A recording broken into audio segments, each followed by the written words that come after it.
Guinéennes, Guinéens, chers compatriotes,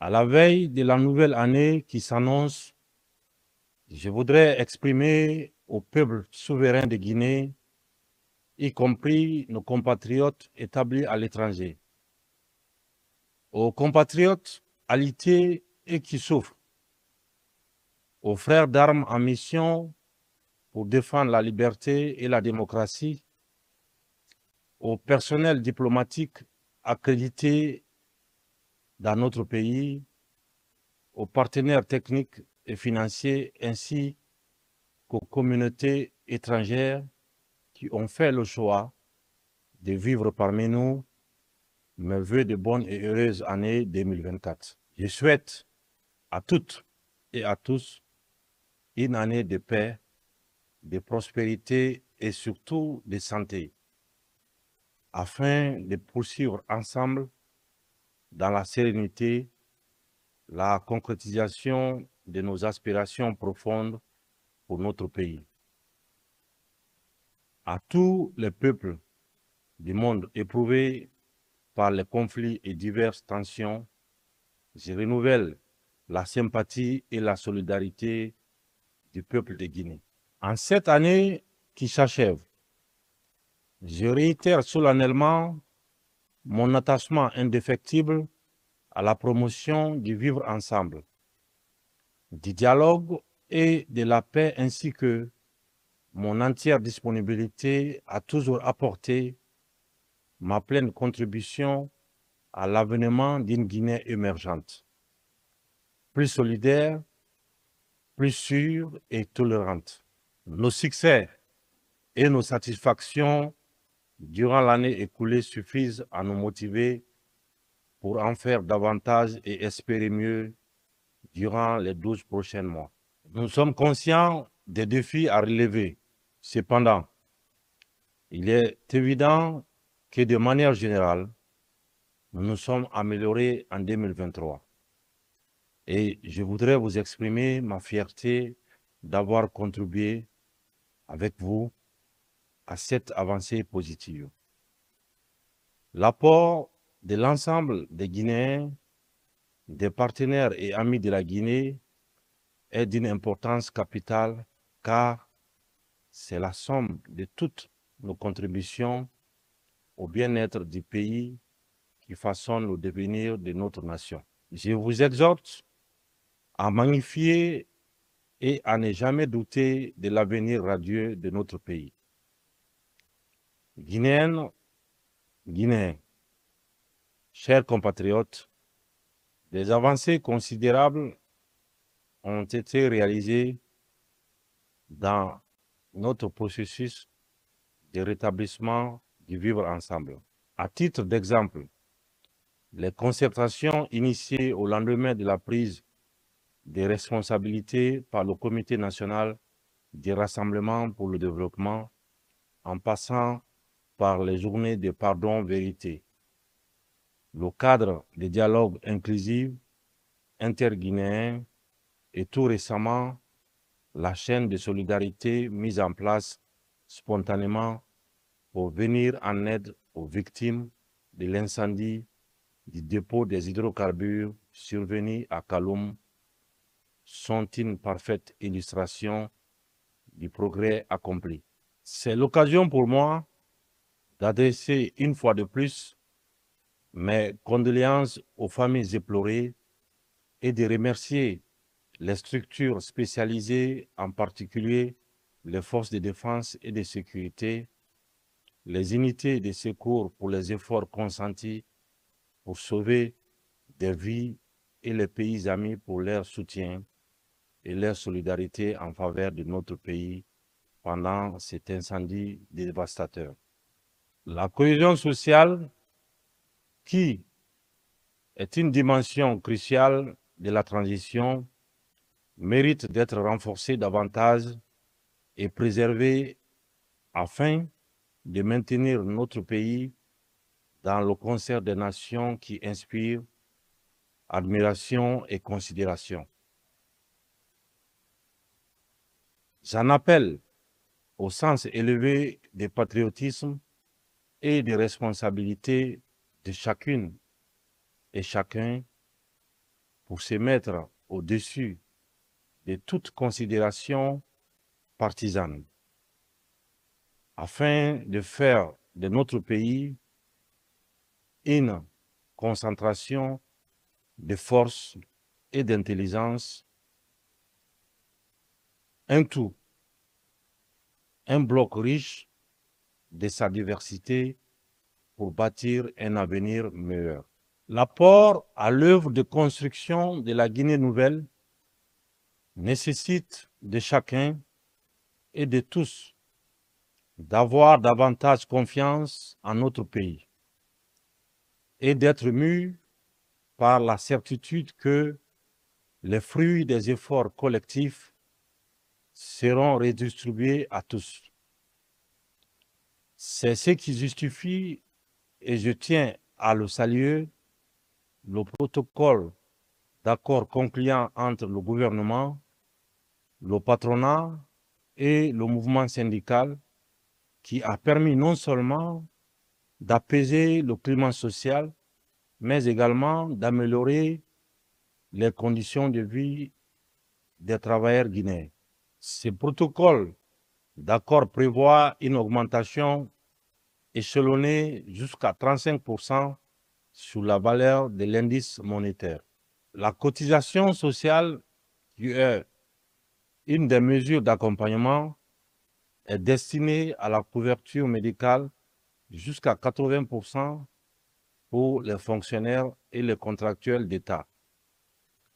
Les retraités et les personnes en charge conformément au texte en vigueur 6 mois après la mise en application du régime contributif.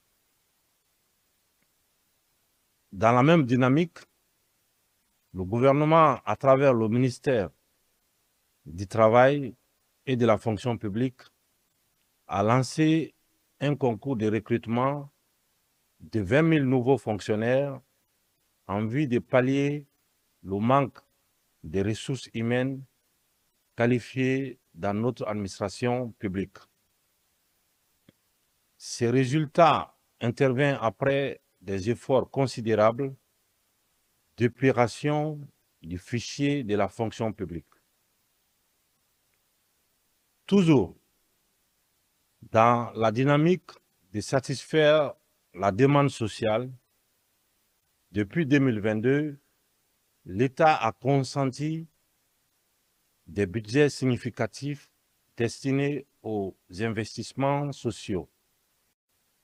Cette augmentation a visé principalement à favoriser les couches les plus vulnérables, en particulier les femmes et les jeunes, et à renforcer leurs capacités pour le développement harmonieux de notre pays. Avec la part sociale largement au-dessus de celle consentie par le passé, les actions prévues en faveur de l'éducation, de l'emploi, de la santé et de l'amélioration des conditions de vie des travailleurs sont nettement visibles. Avec la tendance et la trajectoire amorcée, il ne fait l'ombre d'aucun doute que les réponses sociales pertinentes continueront à être apportées à de nombreuses préoccupations au cours de la nouvelle année qui s'annonce, parce que les réformes structurelles profondes de redressement de l'économie nationale et de gouvernance entreprises par le gouvernement seront davantage couronnées de réussites. Guinéennes, Guinéens, chers compatriotes, le processus de développement économique irréversible de notre pays est bien possible. Notre économie se porte bien malgré la conjoncture mondiale. Malgré les difficultés, notre économie est résiliente. Les avancées significatives réalisées par la Guinée dans la construction des fondements de l'émergence de son économie se sont illustrés au cours de l'année qui s'achève par la mise en œuvre d'un programme important de levier de développement dans tous les domaines. Le passage de notre pays de la catégorie des pays à revenu national faible au statut de pays à revenu national intermédiaire est l'une des preuves concrètes du résultat des réformes engagées. Dans le domaine des infrastructures, nous avons entamé un vaste projet de construction et de reconstruction des voiries urbaines dans le Grand Conakry et à l'intérieur du pays. Depuis le 5 septembre 2021, des résultats importants ont été atteints à travers notamment la mise en circulation de plus de 800 km de routes revêtues et plus de 1400 km de routes en terre pour désenclaver en faveur des populations rurales. Des ouvrages de franchissement importants ont été livrés aux populations guinéennes. C'est le cas notamment du pont sur la Sumba, sur le fleuve Sankarani, de l'échangeur Paul Kagame, des routes nationales Koya-Farmoria, frontière Sierra Leone, Dabola-Kouroussa, Guékédou, Kondé-Badou. Il s'agit à ce jour de plus de 2000 km de routes réalisées.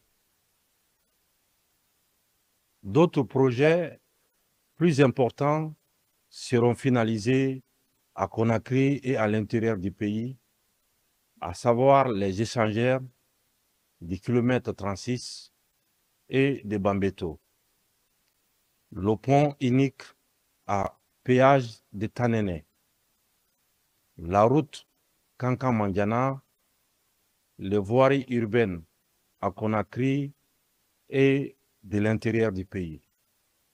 Ce sont là, entre autres, les éléments factuels, des preuves tangibles de notre engagement à ne pas renoncer à notre responsabilité, celle de servir notre patrie qui nous a tout donné.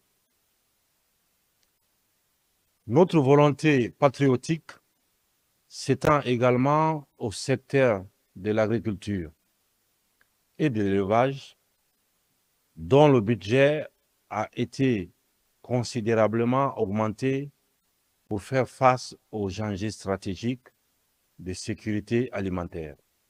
Ce budget a permis notamment l'élaboration d'une campagne agricole sans précédent dans toutes les préfectures, avec l'acquisition de plus de 60 000 tonnes d'engrais à un prix accessible et acheminé au plus près des utilisateurs. L'accompagnement des agriculteurs pour l'accès aux équipements, tracteurs, moissonneuses, décortiqueuses, j'en passe. L'agriculture est l'un des piliers du développement de notre pays. C'est pourquoi, dans le cadre de la politique de refondation verte, j'invite tous les Guinéens soucieux du développement de notre cher pays à investir dans l'agriculture pour atteindre l'autosuffisance alimentaire. Par ailleurs, au regard de la baisse tendancielle des appuis extérieurs, l'élargissement des bases de l'économie nationale et l'accroissement de la part des ressources propres dans le budget de l'État ont été, durant l'année 2023, des impératifs inscrits au cœur des stratégies gouvernementales de gestion du développement et de promotion de la recherche pour augmenter la productivité. De même, l'État s'est attelé à densifier la production et la rentabilité des exploitations minières.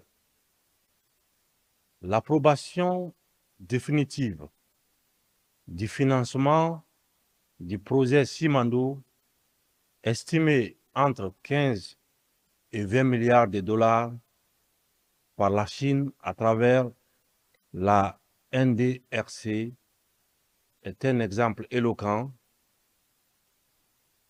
Les avancées majeures du projet Simandou, obtenues dans les négociations avec les partenaires industriels, sont les sources d'espoir dans la matérialisation du contenu local, à savoir donner du travail et offrir des opportunités d'affaires aux entreprises guinéennes et former les Guinéens pour garantir le transfert des compétences et des technologies.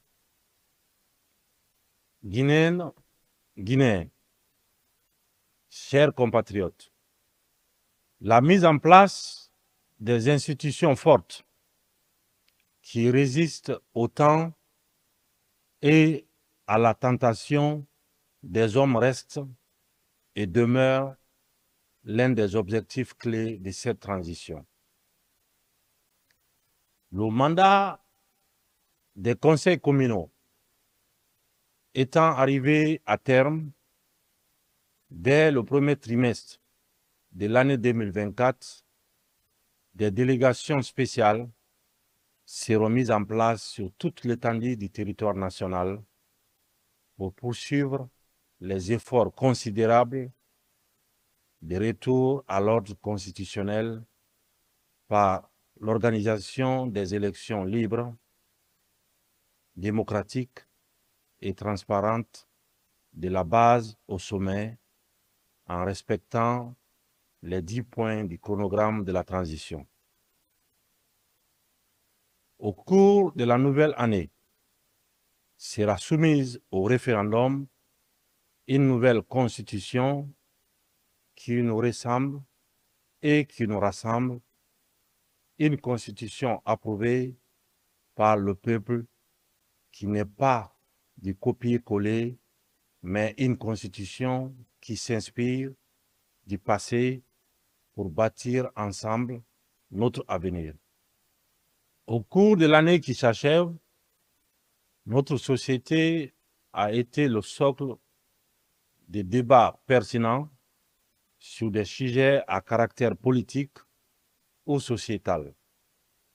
Je constate que les divergences de points de vue sont à l'honneur de cette démocratie en marche, en ce qu'elles ont favorisé le foisonnement d'idées constructives et faire mûrir une expression plurielle des libertés individuelles et collectives sur ces questions. Mais le but essentiel est la participation inclusive de tous aux débats et concertations actuels qui détermineront la voie vers les élections consensuelles, libres, participatives et transparentes. Pour sa part, le gouvernement, engagé dans un processus de compromis dynamique avec la CEDEAO, a déjà, sous les auspices du ministère de l'administration du territoire et de la décentralisation, fait adopter le 25 octobre dernier par le Conseil national de la transition la loi sur l'identification des personnes physiques et la loi relative à l'état civil. La première loi, qui n'existait pas auparavant, permettra de donner un régime juridique propre à l'identification des personnes physiques, la maîtrise de l'évolution de la population guinéenne, la sécurité des citoyens et la protection de leurs données personnelles, des questions sensibles et stratégiques qui trouveront des réponses idoines grâce à ce nouveau cadre légal. Enfin, ce processus donnera lieu à la création d'un registre national des personnes physiques et favorisera l'attribution d'un numéro personnel d'identification unique à chaque citoyen guinéen. La seconde loi rapprochera l'état civil des populations avec le programme national de recensement administratif à vocation d'état civil, PNRAVEC, s'y ajoute le début de la cartographie censitaire qui est l'une des étapes majeures du processus de recensement général de la population et de l'habitat après la phase pilote de cartographie. Toutes ces actions de l'État visent à respecter ses engagements vis-à-vis des Guinéens. À date, le processus va bon train, étape par étape, et le gouvernement remplit toutes ses obligations tout en appelant les acteurs politiques à remplir leur part dans la dynamique patriotique de construction de notre État démocratique. Le raffermissement de notre jeune démocratie requiert de tous les acteurs une hauteur de vue, un esprit de discernement afin de toujours privilégier l'intérêt supérieur de la nation. Quant aux citoyens guinéens, ils demandent à jouer pleinement leur partition dans les décisions qui les concernent au plus haut point. C'est pourquoi j'attache du prix à ce que le peuple soit régulièrement consulté chaque fois qu'il y a des besoins. Je puis vous rassurer que le principal motif qui fonde toute mon action est de léguer à la postérité une société bâtie sur un socle de stabilité et tournée vers un avenir radieux. Dans la réconciliation de toutes les filles et tous les fils du pays. Bonne et heureuse année 2024 à toutes et à tous. Je vous remercie.